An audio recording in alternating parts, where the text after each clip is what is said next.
My name is Moboluwarin Ladipo. I am 9 years old. I attend the Beehive School in Ikeja, Lagos, Nigeria. The title of the text I'll be reading is The Rich Beggar by Sandra Unegbu. This book addresses the Sustainable Development Goal number 2, Zero Hunger. Chapter 1, The Rich Woman. There is a rich woman who is very generous and kind. Her name is Ella. She is the daughter of a very wealthy ruler. The name of the ruler is King Ekpe II of Oka Kingdom. Oka is one of the cities in eastern Nigeria. Ella's wealth is an inheritance from her late father, King Ekpe II.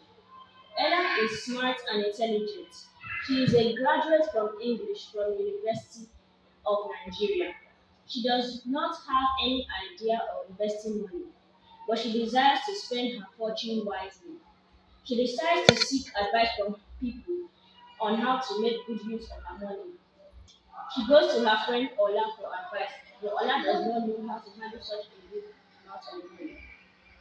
Ola advises her to look for a more experienced person. Ella asks many people what to do with the money, but she receives no satisfactory reply.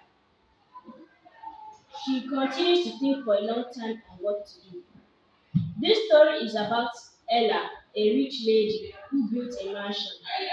She was kind and generous. She tried to extend her kindness to her employee Joe by making him a supervisor at her company in order to transform his life.